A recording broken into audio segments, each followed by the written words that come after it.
I'm happy to be here. I'm happy to be invited by Yanga. Nina furaha kuwa hapa, nina furaha kualikwa na Yanga, na hii sio mara ya kwanza kunialika, lakini vile vile wamenikaribisha kwa programu ambayo ninaipenda kutoka moyoni. Nimeshawahi kuwa na programu kama hii huko South Africa nilikotoka katika kipindi cha miaka 3 iliyopita.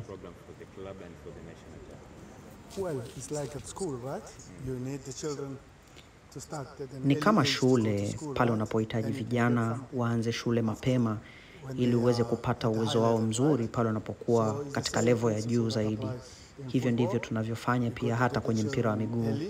Tunawaingiza vijana wadogo kwenye mpira mapema na kuwafundisha namna nzuri ya kupambana na kucheza mpira ili tuweze kupata vijana wazuri baadaye.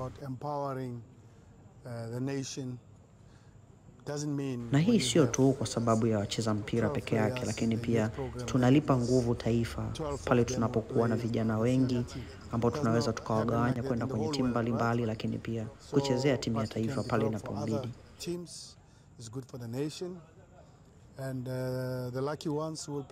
Hii ni nzuri kwa taifa, ni nzuri kwa klabu, kwa sababu wale wazuri kabisa wana uwezo wa kufanya mazoezi na kupata nafasi katika kikosi cha taifa. Hakuna garantii, hakuna mtu anayeweza kuwa na uhakika kwamba kila mchezaji anayekuwa mzuri basi anapata namba kwenye kikosi cha taifa. Hata Barcelona haina uhakika huo.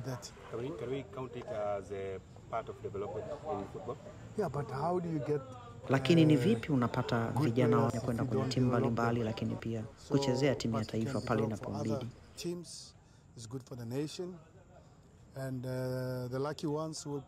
Hii ni nzuri kwa taifa, ni nzuri kwa klabu, kwa sababu wale wazuri kabisa wana uwezo wa kufanya mazoezi na kupata nafasi katika kikosi cha taifa. Hakuna garantii, hakuna mtu anayeweza kuwa na uhakika kwamba kila mchezaji anayekuwa mzuri basi anapata namba kwenye kikosi cha taifa. Hata Barcelona haina uhakika huo.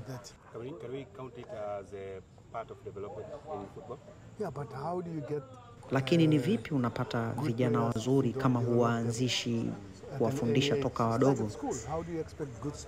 Huwezi kupata wanafunzi wazuri kama haukuwa na mwanafunzi huyo toka mdogo. Hivyo ndivyo tunavyofanya kwenye mpira wa miguu. Nina furaha sana kwa sababu ya Yanga kufanya hichi kitu. Ni kitu kikubwa. Lakini pia hii sio tu kwa sababu ya faida ya Yanga, lakini hii ni kwa ajili pia ya faida ya taifa.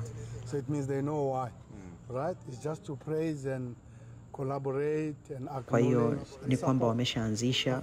Tunachotakiwa sisi kufanya ni kufurahia, kuisapoti, lakini pia kuwa nao bega kwa bega kwa kila hitaji linalohitajika na kuwaleta vijana wengi zaidi ili tuweze kuwafundisha na kutengeneza taifa kubwa lenye wachezaji wengi na kuweza kuwa na ligi nzuri na ligi yenye ushindani mkubwa. Hii ni mara yangu ya pili kuja Tanzania. Siku ya wananchi nilikuja hapa.